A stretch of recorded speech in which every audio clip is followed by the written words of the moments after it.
types of actions are you looking for from your people? And what's your action? What are you doing on your end to make sure you're displaying that and Welcome to Clicks and Bricks Podcast. We talk about the entrepreneur mindset, everything from that Main Street brick and mortar to that billion-dollar manufacturer. Be sure to head over to clicksandbricksacademy.com so you can access all the resources to start improving your sales today. Welcome back to today's episode of Clicks and Bricks. My name is Ken, and today we have Kerry Steach with us. He's the owner and founder of Ironwood Wellness, and he's currently going through a pretty big transition, so this should be a really interesting episode. But before we bring Kerry on, if you'd like to join my text line community, 314-370-2871. I'll never try to sell you anything on that line. I'll just drop you tips or tricks about business and technology. 1 or 2 text messages a month. Nothing crazy. How you doing today, Kerry? I'm doing great, Ken. Yourself? Fantastic. Thank you for joining us. Very much appreciate your time. I know you're a busy guy. So in an effort to keep this thing moving along, can you tell the audience a little bit about yourself and what Ironwood Wellness does? Sure. So Ironwood Wellness is a personal training and wellness coaching business. Ironwood Wellness really began. It started with my personal journey and a setback I had within my life, going back probably close to 12 years now. I had a finance background in my previous days. And I was working in corporate banking out of college, and I don't know. I got probably close to 10 years in my career and started having some pretty serious physical health setbacks. Primarily for me, my biggest setback was I dealt with a lot of chronic daily back pain, and it just started really limited my lifestyle and my physical health, and it was basically going through that experience at the time. I think I'd always pretty much taken my health for granted. This experience, I figured I had a small injury and I figured I would bounce back pretty quickly. A couple days turned into a few months, and the next thing I know, I'm basically living a very sedentary and really limited physical lifestyle, which is was not good for me. I get my energy from activity, outdoors, and sports and fitness, and losing all that. But then finally finding some techniques that were able to help my back pain and getting my life back, really, that was the catalyst. And so that's where Ironwood Wellness began. So that's what going through that, looking back now, really a blessing in disguise. It's changed my perspective on how to take care of yourself, how to wake up and feel energized and feel good every day. And so that was the impetus. So I started, I was continuing working in banking.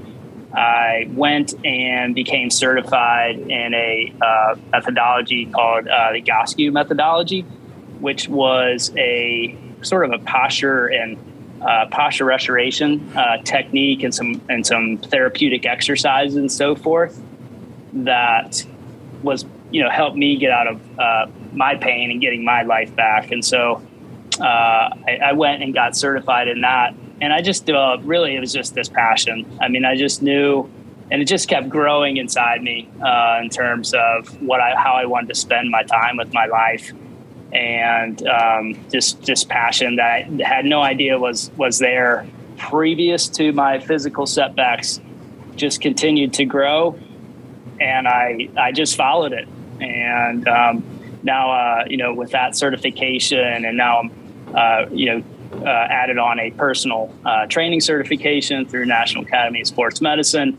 But I have a very wellness mindset when it comes to physical fitness and so forth. So I guess with all that said, Ironwood Wellness sort of began really, obviously dating back to when I went through my physical setbacks, but the ability to overcome them and sort of continuing with that passion And you fast forward to today, I work with, typically working with clients one-on-one.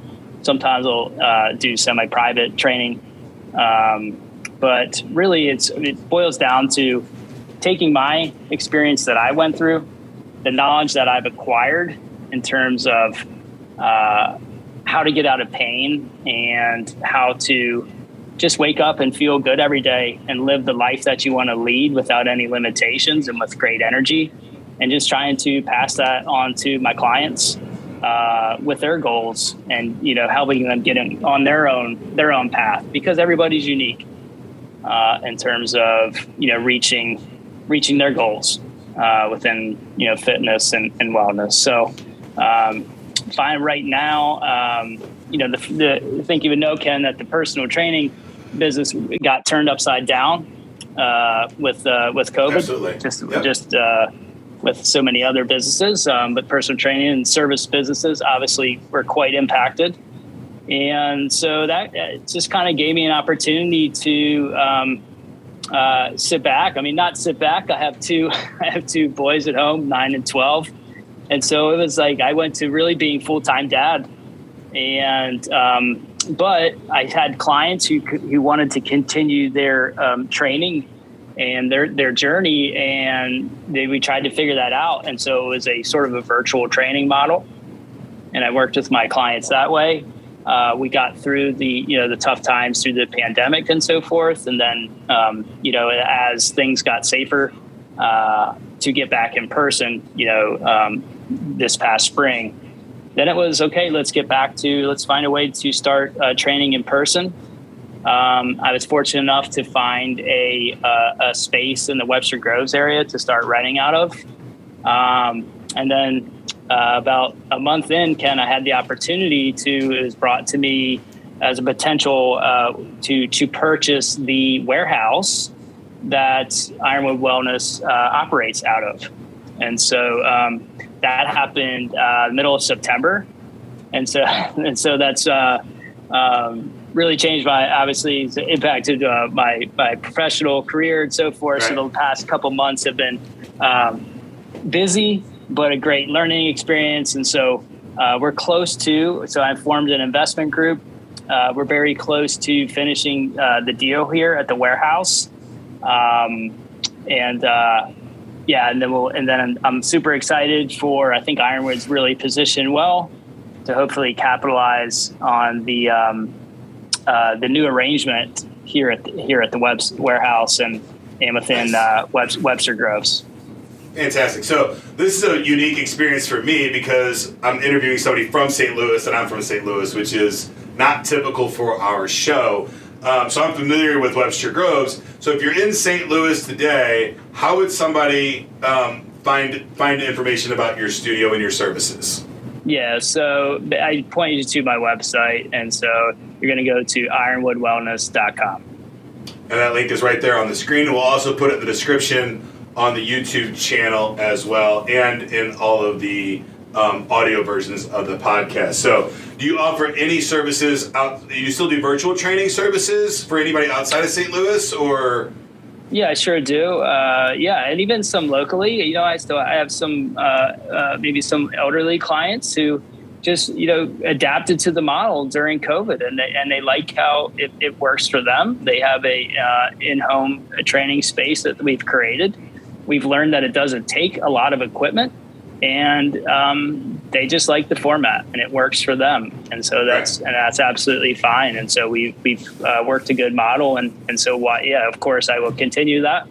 And right. Yes, I would certainly I do offer it to anyone outside of virtual training. Right. What I'd say on that is how I start with that is we got to make sure it's a good fit, first. So you do some testing there, get on, run, kind of do maybe a one trial session just to see how it goes. Make sure that the connection's well and things can operate efficiently, and make sure that the technology side of things are going to work seamlessly. Right. Yep. And just making sure people are comfortable with that format. But Yeah. Fantastic. Yeah. Happy to go that direction with people who are looking for it. And for business owners out there today, I know a lot of brick and mortar businesses are scared of the new technology. They're afraid to adopt it, and they're afraid that it might even take their business out. But if you notice, even in our name, it's Clicks and Bricks. It's not Clicks or Bricks. You will end up in a position, if you embrace this technology today as it's coming out, and you figure out ways to integrate it with your existing business model, we're never going to have a time in our world where people, I mean, we had one in 2020 where people weren't leaving their houses for 3 months, right? But that's a very few and far between world. People are social creatures. We're going to continue to go outside. We need that social interaction. So the brick and mortar piece is always going to be there. It's not going to go away. But for the companies that can't also figure out how to bring the clicks in and the online and the technology, you're going to have a lot of trouble. You're going to have to figure out, as a business owner tomorrow, how to integrate these two different worlds together and provide a service in both of the virtual world and the real world. It's really important, and I'm afraid for a lot of business owners that don't adopt this stuff that they're just going to be blockbustered, right? They're gonna just go off to the wayside and not have any of those features. These features are so cool that a gym in St. Louis can offer services to a celebrity in Hollywood if the opportunity presented itself. And these are real opportunities today that we didn't have. I mean, we've had them for about 10 years, but with the COVID incident, it has shown people that this is really, really possible, right? This is absolutely possible, and it's real, and it's here, right? So adopt it, people. It's important stuff, and your business is in jeopardy if you don't at least adopt some of this technology. So. Very true. And my clients are and even the ones that have returned in person, they love knowing now that if there's any interruption with their schedule, say it's a snow day with their child, or they have to go out of town, for some reason, a sick relative or something like that, they love knowing the fact that they can stay consistent with their workout routines, virtually. Absolutely. It's a huge value added service to any brick and mortar business, right? And as we go into virtual reality, Clicks and Bricks is starting a new podcast into the metaverse here in just a couple of weeks. The metaverse and the virtual reality stuff is going to change the game again, right? It's going to happen. I promise you. It's right around the corner. So, fantastic. Thank you for your input. Thank you for everything you do for St. Louis community all around the world. It's very important stuff. So, obviously, you're a coach, you're a personal trainer, all of those things. You're a business owner. You have employees, you have clients, all of these things. That makes you in the wheelhouse of what we would call a leader in your community, right? Of some kind, at minimum. Can you give the audience a little bit of insight of what you think creates a great leader?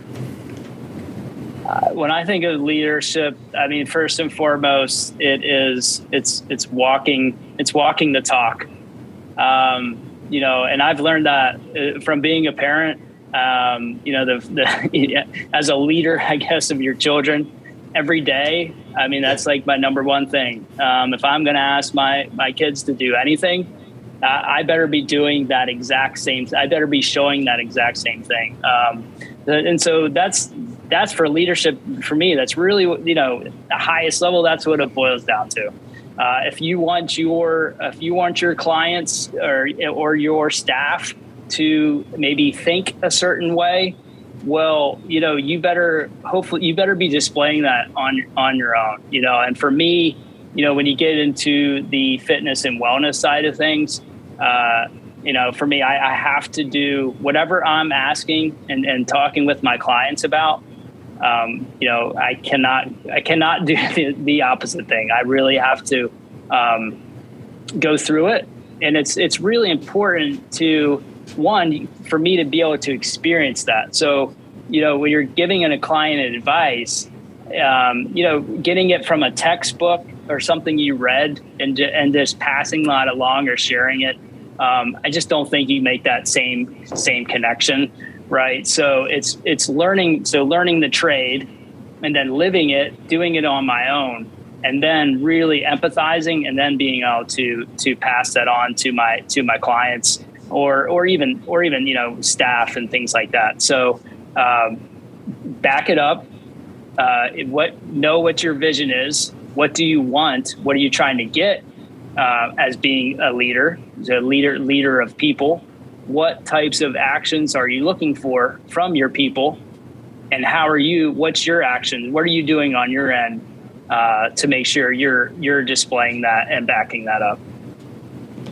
Fantastic. I have two sayings that I use to describe kind of what you're saying. The first one is, for a novice, I say, learn it, teach it, and then do it.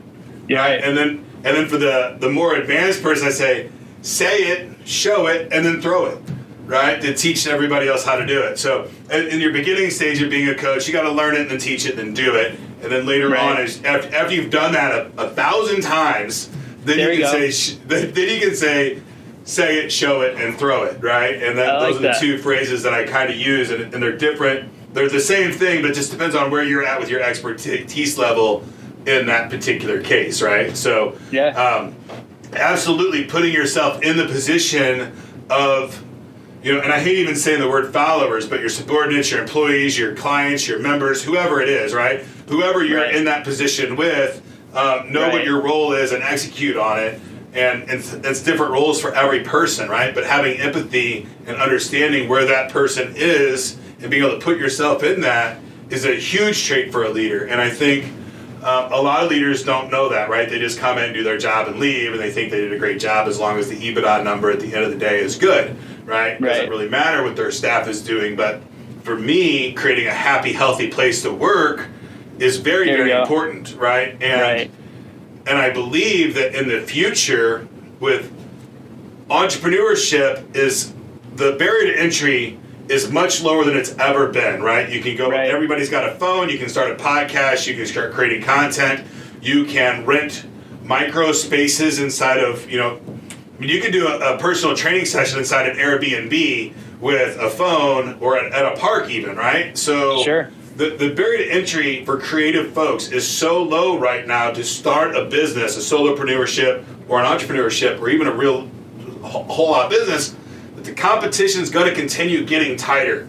So you're going to have to attract employees in your business, and it's wildly important that as in the fitness industry, you have to be a leader to your staff and your members, right? In other businesses, you don't have to be as much of a coach to your clients as you do in your particular business. But in this business and in fitness, you're a coach to both your staff and your guests. So it's a big deal, and you have to know these things. Otherwise, you're going to be working nonstop, right? Because you're not going to have staff. That's exactly, absolutely right. And I love the point that you talked about from a cultural perspective, from setting. That's a great point for the leader to set the tone, I guess, if you will, right? To establish that culture that you're trying to generate for the people that are going to participate, and really reaching them down and getting that level of participation that you're or that buy-in, I guess you might call it, right? In terms of trying to get that same passion and vision that you have as a leader. Can you get how do you set that tone? And it's probably from a cultural perspective, create that culture around the organization and the business where your followers, however you want to call them, that they feel that too, that resonates from within inside them, and they're just as energized as you are to fulfill whatever you're trying to do, whatever that organization is trying to do. My personal experience here is that I will try to create a culture of it, and I'll have something very specific in mind, and it never ends up being that, but it's always something close, right? But it never ends up being what I pictured it to be, because there's so many different personalities that you have to deal with. I mean, once you get to 10 employees, there's, with 10 employees, I mean, every human's got 1,000 different variables. So you're 10,000 variables really quickly with 10 employees, right? So it gets crazy really, really fast. You're dealing not only with your employee, you're dealing with their spouse and their children and their grandparents and their uncle and all of these things, right? And it's a big challenge. And Gary Vee said, if you're going into business, I don't care what business you're in, if you're in fitness or you're in high tech, as the owner or the president of the company, you're in an HR business. You're not in a tech business. You're not in a fitness business. Your job as a leader is to hire great staff and coach them to coach your members, students, or clients at the highest possible level. Well said. Yeah, it makes a lot of sense to me. Absolutely. So, yeah, manager of people for sure. Absolutely. People and you're right. It's all the things that go into human nature and everything that impacts them outside the time you're around them. So yeah. I had a girl walk out on me because I said something insensitive that I didn't think was insensitive, and I actually said the words, "Oh wow, that's really sad," and she took it as sarcastic and she walked out. And it wasn't sarcastic; it was genuine. But she thought I was making fun of her. So that's a weird world you live in, right? You have to deal with those things, and you have to now be conscious of, oh shoot, the way I say things as the leader of this company can affect people differently than the way I say them when I'm at the bar with my buddies, right? And it's a different world. So be cautious of that and appreciate your role as the leader, as the manager, president, founder, owner, whatever it is. Try to appreciate that. You asked for it. You got it. Right. Right? It's important. That's right. So yes. Yeah, awesome. Absolutely. Yep. Fantastic. So obviously the pandemic created a whole new social rift in our world. Things are wildly different now than they were even 20 months ago, right? So with technology making its change, and we have all this new stuff, blockchain, NFTs, virtual reality, augmented reality, artificial intelligence, all this new stuff being thrown at us every single day, and social media is just, helping us tremendously but destroying our lives. How do you see technology making an impact in your industry in the future? You can go out a year, 5 years, 10 years, however you want to do it. Just get creative as you want to be, and just paint that picture for us of how you think technology is going to change your industry in the future. Well, you certainly, the first thing, I don't know, the first thing that comes to me is all the home-based solutions that are occurring right now in the fitness world. And for me, I guess from the leader of what I do and the business that I run, that's a competition for me, right? So I guess I'm going to look at it from, probably the negative aspects of maybe technology within my specific field and industry. For me, look, and then, gosh, COVID has changed the world. Let's face it. It's the changes are here, and they're sticky and they're for real. And the changes I'm specifically talking about, I don't know about you, Ken, but how many people have that I know personally that were business professionals that maybe not going back into work, or at the very least are doing some sort of maybe split model, right? Like a 2 in the office and 3 out, right? And so what's that equate to? I kind of cringe sometimes. That is more. Look, is the office any different? It's indoors as well, but I don't know. At least you had to get out, walk a little bit, get into the car, walk through the parking lot, et cetera, and all those things add up.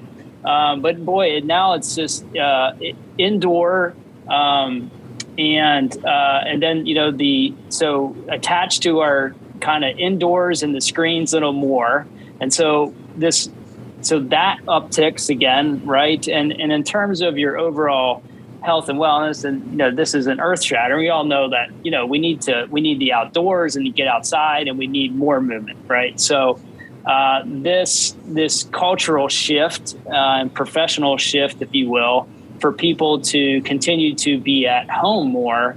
Well, to me, and we can add in some home-based exercise solutions, and okay, so we can do that, but that's still usually. It's going to be screen oriented for the most part. Most people don't know how to create their own successful training programs and what to do on their own. Some people maybe, but for the most part, people are dependent on someone to provide them with that. And so that comes through some other technology platform, which is going to be a screen and so forth. And so it's just, I look at it this way. For Ironwood Wellness, we are the place to get outside. So I've been told by someone who coached me, a mentor of mine, is like this. We kind of, if we're doing our everyday sort of thing, most of the times we're kind of living in the box. We sit at a computer and we're in the box. We sit at our cars and we're in the box. Anytime we're in the chair, we're in the box, right? And so if we go on, gosh, I hate to say this because I'm sure there's a lot of Peloton people out there. If we're on the Peloton, I'm kind of say you're kind of in the box. You're just in the box riding the bike. So Ironwood Wellness allows you, we're going to come in and we're going to create all the movement-rich environment that our muscles, bones, joints need so desperately every day in our lives to maintain and uphold the symmetry and the balance that the human body and frame needs to live life every day pain-free and at its fullest. So so for me, it's the negative impact, really. The home-based solutions are competitor, but to me, we need, as a society, we need to get outside the box more, getting to more movement-rich environments as we can, and not less. So for me, I think the home-based solutions sort of kind of keep us in the box still. And the in-person, and not to mention, there's such a community feel when you're inside a fitness and training center. And we get back to the culture that I'm going to create at Ironwood that is created. It's such a positive, supportive environment. And I just don't think you can recreate that in a home-based solution. Right. So from a technology perspective, one positive for me, and I talked about it early in the interview, is the fact that my clients love the fact that, okay, so, hey, Kerry, I've wanted to go to Europe for my whole life. I'm getting a chance to do that. I'm going to go for 3 or 4 weeks. Can we figure out a way to continue my training as I do that? And we'll figure out some Zooms, 2 times a week or something like that. So That's the positive aspect for me personally, is being able to keep their training seamless over time through technology and through virtual training.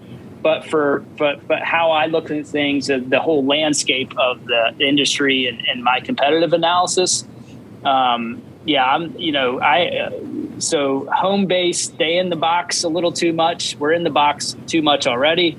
Ironwood, in-person training, get yourself out of the box and movement-rich environment. Fantastic. I love that insight. I agree. The ability to communicate and keep that training seamlessly is a great tool right now today that gyms can start using. Any business can use that today, right? So if you're a business consultant, fitness coach, we do IT consulting, and most of our stuff is on Zoom right now. So, it's totally possible.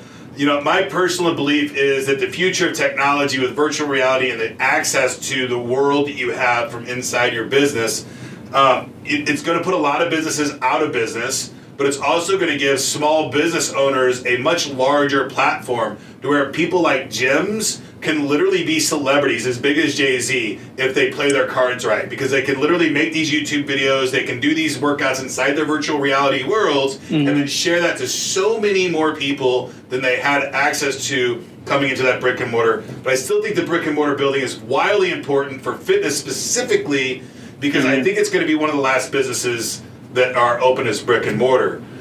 Thank you for joining our show today, folks. Again, if you'd like to join my text line community, 314-370-2871. I'll never try to sell you anything. 1 or 2 text messages per month, tips and tricks on business, technology, and every now and then some crypto news. Get to work.